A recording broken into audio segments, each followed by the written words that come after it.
తెలంగాణలో భారతీయ జనతా పార్టీ బలపడుతూ ఉన్నాము అంటూ ఉన్నారు ప్రధాని నరేంద్ర మోదీ. ప్రొఫెసర్ గారు, ఈ మధ్యన మనం చూసాం కదా సార్, తెలంగాణ ఎంపీలతో ప్రధాని మోదీ సమావేశం అయ్యారు, అక్షింతలు కూడా వేశారు, క్లాస్ తీసుకున్నారనే వార్తలు కూడా వచ్చాయి. ప్రతిపక్ష పాత్ర మీరు సరిగ్గా నిర్వహించడం లేదు వార్తలు బయటకు వచ్చాయి. ఇప్పుడేమో బలపడుతూ ఉన్నాము అని చెప్పి మోదీ అంటూ ఉన్నారు. ఏంటి సార్? మోడీనే కాదు, బిఎల్ సంతోష్ కూడా ఇక్కడికి వచ్చి రాష్ట్ర నాయకులందరినీ సమావేశపరిచి ఇదే రకమైన క్లాస్ కూడా తీసుకున్నారు. ఇదేమి మోడీ ఒక్కడే కాదు, అంటే రెండు నిజం. బలపడుతున్న మాట నిజం, బలపడటానికి ఉన్న అవకాశాలను వదులుకుంటున్న మాట నిజం, ఫలితంగా బలహీనపడుతున్నది నిజం. అంటే తెలంగాణ బీజేపీలో మూడు నిజాలు. ఒకటి, బలపడుతున్నారు. ఉదాహరణ ఏంటి?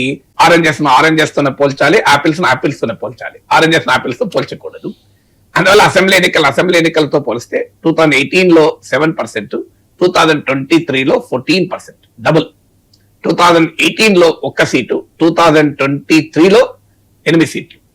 మీకు లోక్సభ ఎలక్షన్స్ 2019 లో 20%, 2024 లో 35%, 2019 లో 4 సీట్స్, 2024 లో 8 సీట్స్. బలపడ్డట్ట కాదా? సో ఈ డేటా చూసిన తర్వాత ఎవరైనా తెలంగాణలో బీజేపీ బలపడుతుందని అనాలి, బలహీనపడుతుందని అనే అవకాశమే లేదు కదా. ఇక్కడ వరకు ఫ్యాక్ట్ నెంబర్ 1 నేను చెప్పిన తెలంగాణ బీజేపీలో మూడు నిజాలు. బలపడుతున్నారు, బీజేపీ బలపడుతోంది. మోడీ అన్నా ఇంకెవరన్నా అది ఫ్యాక్టే. మోడీ అన్నాడు బలపడుతున్నాం అంటే ఫ్యాక్ట్ అది.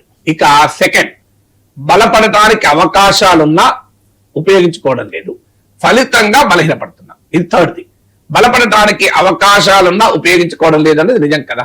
ఒక దశలో దుబ్బాక, హుజూరాబాద్, జిహెచ్ఎంసీ ఎన్నికల తర్వాత వాతావరణం ఎలా ఉండే? అసలు బీజేపీ ఏ ప్రత్యామ్నాయం, తెలంగాణలో కాంగ్రెస్ కు సీనే లేదు అనే దశకు వచ్చారు. సో వచ్చాక కూడా ఏం జరిగింది? తర్వాత మీకు బీజేపీ ఆ ప్రధాన ప్రతిపక్ష స్థానం నుంచి పక్క జరిగిపోయింది. సో ప్రధాన ప్రతిపక్ష స్థానంలోకి కాంగ్రెస్ వచ్చేసింది. హుజూర్నగర్ లో సొంత సీటు కోల్పోయి భీష్మాచార్యుడు లాంటి జనారెడ్డి నాగార్జున సాగర్ లో ఓడిపోయి, హుజూరాబాద్ లో 3,000 ఓట్లు వచ్చి, 3వ స్థానానికి దుబ్బాకలో పరిమితమై, జిహెచ్ఎంసీలో 2 సీట్లు మాత్రమే వచ్చి, మునుగోడులో ఘోరంగా పరాజయం పాలైన కాంగ్రెస్ పార్టీ అనూహ్యమైన స్థాయిలో ముందుకొచ్చి అధికారంలోకి వచ్చింది. మరి బీజేపీ అవకాశాలు వదులుకున్నట్లా లేనట్లా? అంటే కేసీఆర్ పట్ల తీవ్రమైన ప్రజా సంతృప్తి వ్యక్తమవుతున్న సమయంలో, అది భారతీయ జనతా పార్టీ వైపుగా ప్రభంజనంలా కనబడుతున్న సమయంలో వచ్చిన అవకాశాన్ని బీజేపీ జారవిడుచుకుంది. ఇక మూడోది, మోడీ చెప్పండి, మనం చెప్పాల్సింది ఏంటంటే, ఫలితంగా అవకాశాలు వదులుకుంటున్నప్పుడు ఎవరైనా ఏం చేస్తారు? అవకాశాలు వదులుకుంటున్న తర్వాత కూడా మేము ఉపయోగించే ఇంకా పెరగాలంటే పెరుగుతారు. బలహీనపడుతుంది. బలహీనపడుతుందన్న దానికి ప్రూఫ్ హైదరాబాద్ ఉప ఎన్నిక జరిగితే నువ్వు పర్ఫార్మ్ చేయలేకపోతే ఇంకెక్కడ చేస్తారు చెప్పండి?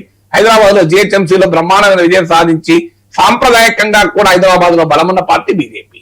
మరి అలాంటి పార్టీ ఎందుకని మీకు జిహెచ్ఎంసీ పరిధిలో జరిగిన జూబ్లీహిల్స్ బై ఎలక్షన్ లో ఓడిపోవడం ఒక ఎత్తు, రెస్పెక్టబుల్ ఓటింగ్ కూడా ఎందుకు రాలేదు? డిపాజిట్ ఎందుకు గల్లంతైంది?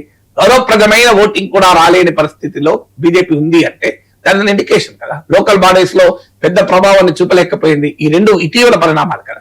అందువల్ల తెలంగాణ బీజేపీకి చెందిన విషయంలో 3 పాయింట్ కరెక్ట్. బలపడుతున్న పాయింట్ నిజం, బలపడుతున్న అవకాశాలున్నా వదులుకుంటున్న మాట నిజం, ఫలితంగా బలహీనపడుతున్న మాట కూడా నిజం.